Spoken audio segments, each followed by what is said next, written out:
Welcome back. Let's bring you the commissioner. I'll move away from the issue around economy is an ongoing conversation, and we'll continue to hold government to account. They'll give their position, but it's for the good of Nigeria, so that all of us will be able to have a better economy. We are all stakeholders in the country, but now let's shift gears to issues around security. Bringing our guest, Police PRO in Edo State, Eno Ikoidem. He joins us virtually. Mr. Ikoidem, thank you for coming on the program.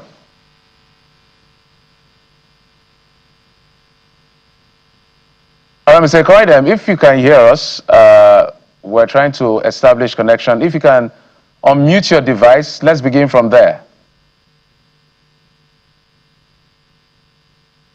Mr. Ikoidem, can you hear us?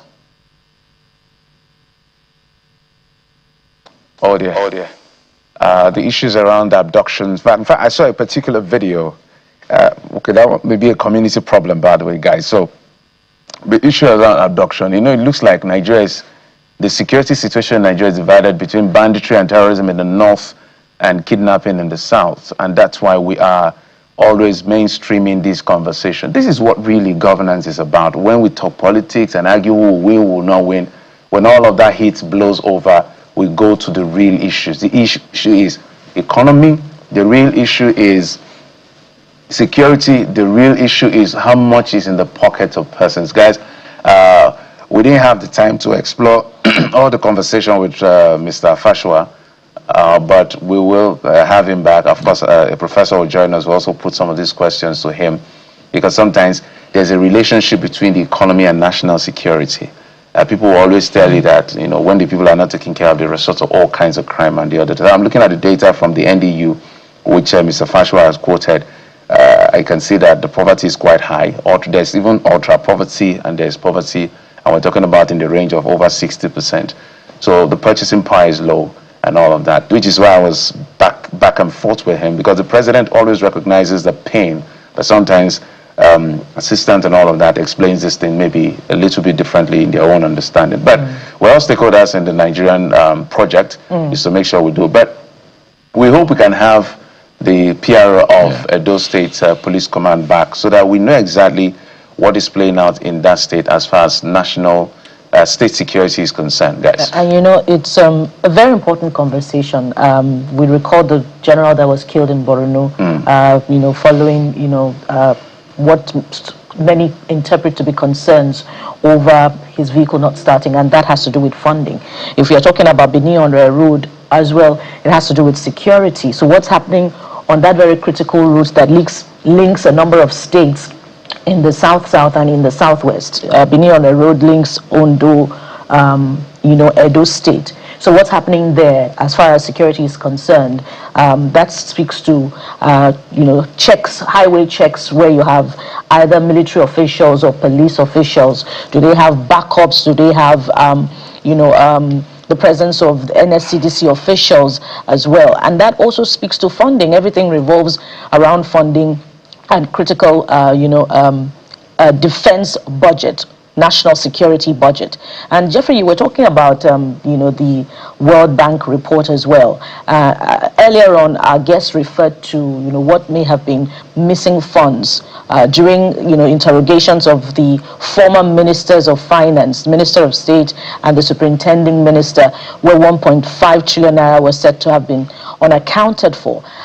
In that Nigeria Development Update that has now been curiously deleted, there were concerns around, deductions, for which the now Superintendent Ministry of Finance has spoken to, saying that it was a misinterpretation of that report, that there are no funds that are unaccounted for. Whatever the case is, we just may be having challenges of funding for critical sectors of the economy, which have come through in the last 1 year, with contractors seeking payment for the jobs that they have done, with ministries reporting lack of funds to those ministries. Yet what we're also seeing comparatively is agencies of government declaring surpassing their targets. So there are contrasts to that effect. There must be more explanations as to increase in revenue, but not backed necessarily, by funding of critical sectors of the economy that will, by extension, rejig the economy at the local level, not just at the local level, but also in those critical sectors that will result in employment, direct labor for infrastructure development, and of course for sectors that will also see purchase of what they require to thrive. All right. And so those are the critical parts of the conversation. All right, let's bring in a next guest who is a professor of economics and a senior economist, former president of the Nigerian Economic Society. He is also a senior economist at the University of Ibadan, Professor Adeola. He joins us virtually. Prof, good morning and good to see you, sir. Let us speak. Prof, good morning. If you can hear me, Prof. Good morning, sir. Oh dear. We hope we can get Professor Adeola to... Yes. Yes, Prof. Good morning, sir. Good morning, Gerald. Good morning, sir. Thanks for your patience as well. Thank you very much. Let's see what intervention you can bring. We've been having a back and forth with Mr. Fashua over spending priority, over claims around poverty, over all of the issues that we raised with him. I'm sure maybe you'd, I don't know whether you listened to part of the conversation, you have a word or two to say to what he said on some of the arguments we've been having. But I have also looked at the NDU, the Nigeria Development Update by the World Bank that was recently released, and there was an update to that effect where they raised the concern that poverty remains high, bringing inflation down faster and boosting growth are essential for people to feel the benefit of the reform, which is always the big issue. And that's why I started with Mr. Fashua. I said, look, I understand economics and I know that the big dashboard looks good from the big numbers, but the trickling down effect, if you will, to the common man is not being felt yet. And this is, when I look at what they are estimating, the NDU is saying in terms of poverty and ultra poverty, number of poor and ultra poor, in the range of maybe 63% in terms of the poverty rate, national poverty rate, because we still don't have the National Living Standards Survey. The last one we had was in 2023. So we can exactly see the quality of life of the average Nigerian. The poverty level is still very high, but he argues to the fact that economies are changing, people need to take opportunity while acknowledging the fact that there is still poverty in the land. What's your intervention in this particular aspect of the conversation, sir?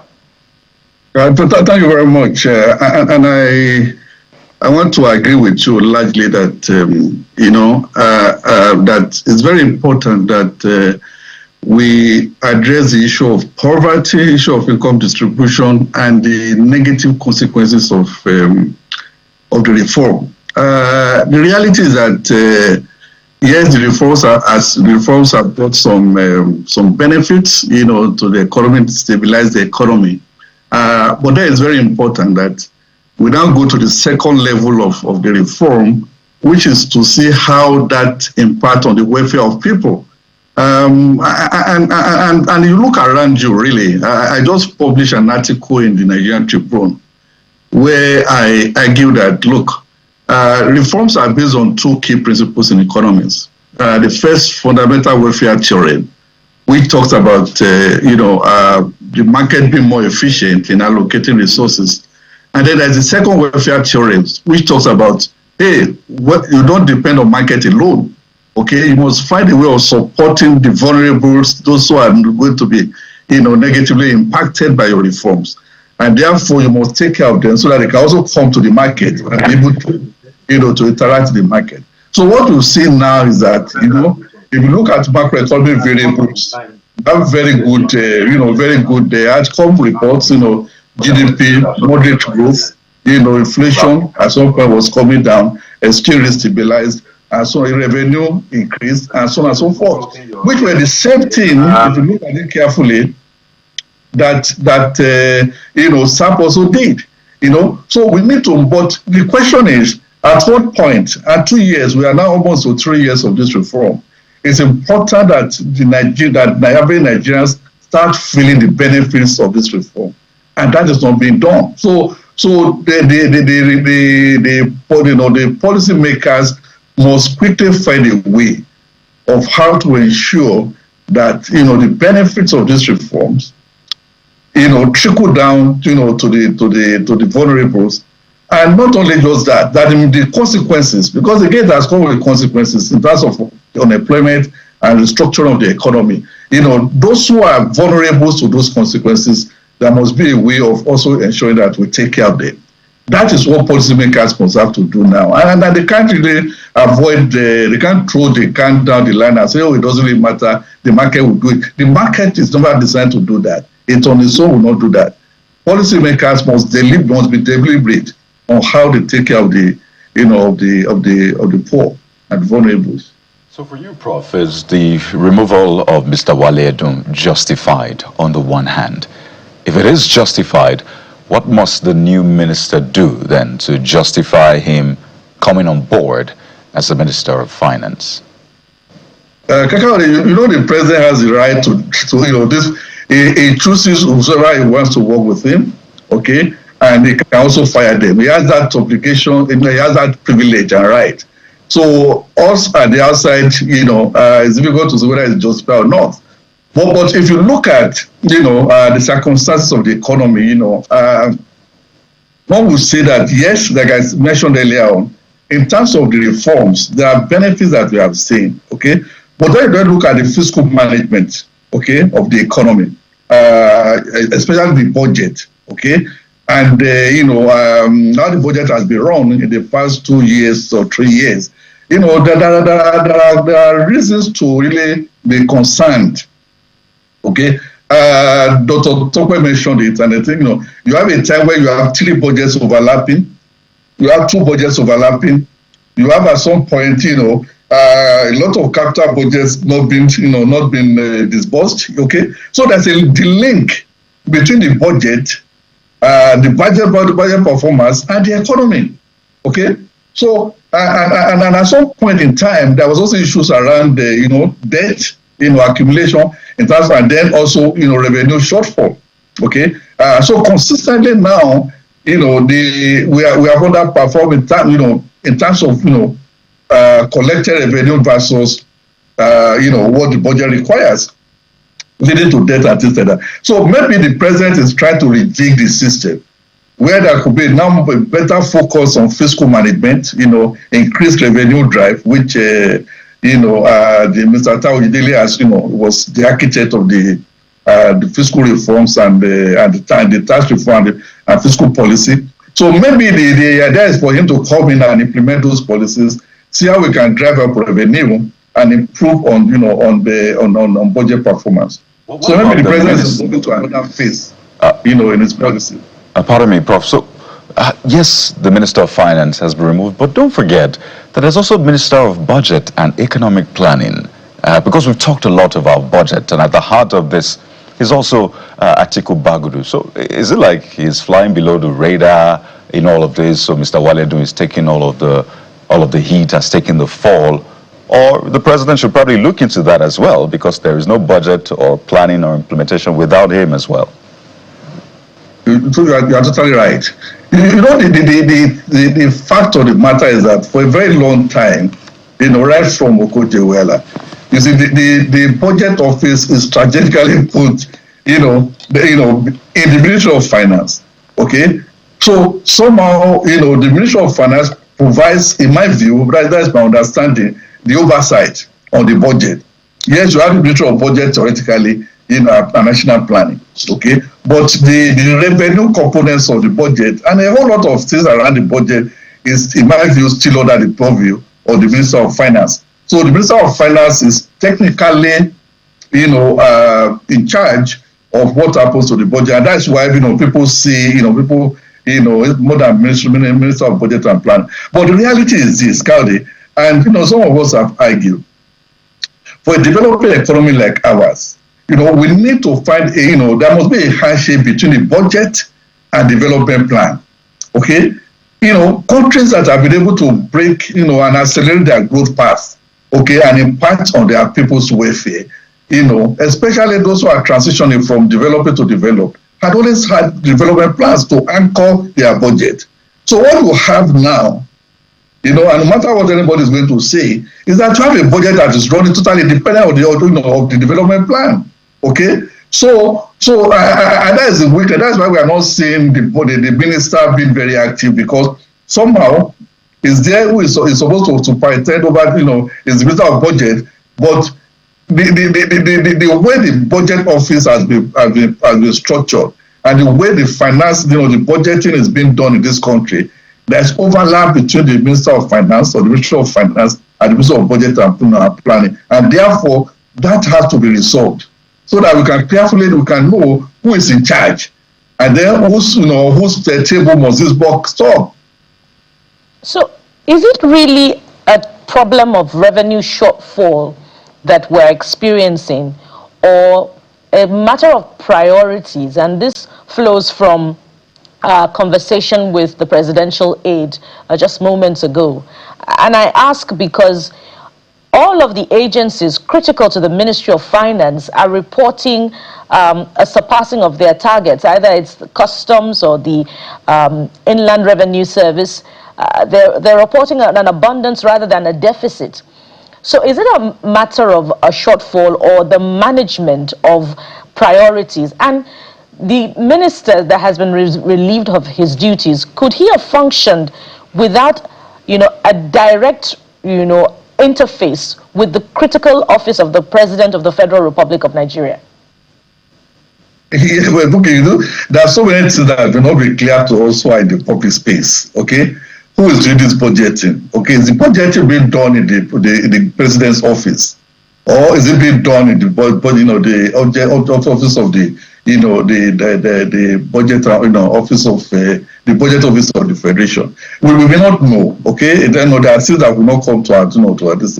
But the reality is this. Okay, if you look at how our budget has trended, we are looking at 68 trillion this year. In 2020, we are doing possibly something other 20 trillion. So the budget had moved significantly. We have expanded that budget. Coalition between the National Assembly and the President's office or the executive. The budget has expanded. Okay, this year what went to the National Assembly was 59 trillion. Okay, and that should have been based, if it is done well, on realistic estimates of what revenue is going to be. Okay, the budget office should have done proper study and further analysis of what is expected, what is expected from the years, but from the year in terms of revenue. Now you get to the National Assembly. The National Assembly increased that by 10 trillion. Okay, so you have 69 trillion. How are you going to fund that? And you all know, we know the linkages in the system. So yes, you can report that revenue has increased, but has it increased to the rate at which expenditure has increased? Okay, and have you been able to also shut down the various loopholes that we have in this system? Okay, so revenue has increased, no doubt, but the expenditure, projection has increased much more. Okay, and so it's not just a lot of people are worried. Okay, and concerns have been raised, in the economics, among economists. You have a situation where you have removed basically, a lot of the subsidy on fuel. You have, you are getting from, the foreign exchange markets now. Okay, and then you also have, and then you have a lot of this increase in debt. Okay, that are coming, and then you look at the average Nigerian. Okay, and the performance of the budgets, the capital side, and you are seeing a total delink. So somebody is not coming out, and some of us have argued that we should have the chief economic advisor to the president. Okay, someone that can interface between the president's office and Nigeria, who will communicate with us what is happening. Because a lot of these things nobody is explaining. I'm not sure. Maybe I'm not hearing. The Minister of Finance is not giving us the explanation. Nobody is really giving us the explanation of why you have this high rate of and this increase in revenue acquisition, and at the same time, we can't fund our budget. Yeah, that's the mystery, Prof. Which, if we had time, would have asked the people in government. Well, Oyedele is now in charge. We hope we can have a conversation when he's ready for those conversations, because for a layman, it's very confusing to see increase in revenue, and then even record high numbers in terms of distribution of those revenue, and then we're still borrowing. That's on one hand. The other hand, whether it's a question, which I would like you to respond in passing, besides the question I'm asking, whether we're really doing targeted spending that will impact the lives of people in the short and long term. Because you can see the money, the ones that are available, but how are they spending it? But Prof, I want us to talk about the energy crisis that we're dealing with, given the Iran, Israel, and US in the mixed war that is happening in the Middle East. Some countries have taken measures. I did a curation of some of the countries. Indonesia and Japan, for instance, are doing some level of subsidy, price caps in places like South Korea, Hungary, Mexico, maybe even in Serbia. In Sri Lanka, they are even doing something called rationing. So there's a level in a week. You may not buy PMS beyond a certain number or later. I could go on and on. I know that the Labour Party and the Conservative Party has been at each other as to how to approach this. The IMF the other day came out to say EU must be cautious in subsidies so that they don't push it to what happened in 2022, 2.5% of their GDP, that if they do targeted spending, maybe that will be marginal in terms of spending. But the Nigerian government, I don't know whether they are doing something I can't see. But as long as targeted intervention is concerned, whether from the consumption or production end, nothing is happening. What do you interpret that to be? Is it an interpretation of naturally when prices go up, demand will come down, so we watch the market play out? What exactly are you seeing the Nigerian government doing with this increase in pump price? Because it's still 1,245 naira. Yeah, I think that's an excellent question. That again, nobody's communicating. I mean, one area I've been concerned about, economic policy in the last 3 years, that there is very weak communication between the government and the people. Okay, it's what we read in the newspaper. Beyond that, nobody is doing a deep dive analysis from the government side of what they are doing, why they are doing what they are doing. Nobody knows. Okay, so they just do their own, and then we just have to go with that. Now, when you have this kind of shocks, okay, now you have taken, the subsidy is gone, which you have provided a buffer for the poor and for the economy. Okay, now government is earning more revenue. Okay, and yet you are not talking about what kind of support you are going to give to the vulnerables, what kind of support you are giving to the economy, okay, to ensure that, hey, these people who are going to, because you look at energy, look at oil is critical to the economy, it's critical to everyday living, okay? People are traveling, to transportation, into food, into everything. I mean, the CPI rose last month, okay? So it is very critical, and yet nobody is saying anything. Okay, nobody is telling this is what you're going to do. So in some countries, I would not also support going back to subsidy, because again, to reverse it, it's going to be very difficult. To stop it is going to be very difficult. Again, and we know that there are people who will take advantage. At the end of the day, the rich will get richer, and the poor will not get the benefit of the subsidy. So I won't go to price subsidy. Okay, the way it is, the way it has been practiced. Okay, if you want to do production subsidy, okay, where you tell Dangote, hey, we're going to sell this, we're going to freeze the price of oil, okay, so that you can sell at a lower price for some time, and then immediately all of this price over, we adjust, okay. So you can do that. So you are intervening on the supply side, which you have control over, okay. Not that is a possibility. The other possibility could have been, okay, look, the state and the federal government coming together and having a joint approach on how both levels of government are going to intervene to support the economy. Okay, the states are making more money than they kept quiet, and everybody just looking at the federal government. Now, both of them, all the levels of government have roles to play in terms of how they're going to support the economy at this time, support the vulnerable classes. Now, in government, there's no that says that, okay, for the next 3-4 months or for the duration of this crisis, we're going to increase some allowances. We're going to have some injection of transportation allowances. Encourage the private sector. You can have meetings with them, okay? And say, transport, what can you afford at this time? It's going to be just some intervention for a period. It's not going to be permanent income. So the next 3 months, we'll see what will happen. At government, at public sector level, at private sector level, we're going to have some adjustment upward in terms of transportation support for the people.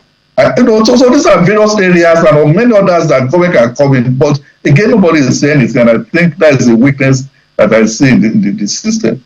Yeah, well, we expect them to talk. Perhaps they are focused on the re-election across bodies. It's the season.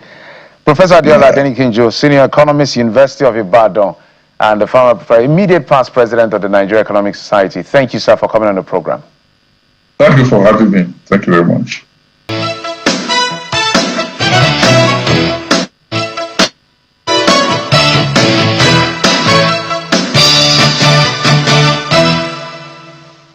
Hello, good morning, and welcome to Sunrise Daily today. I'm Chamberlain also. Indeed, good morning. I'm Maupe Ogun Yusuf. Welcome to the program.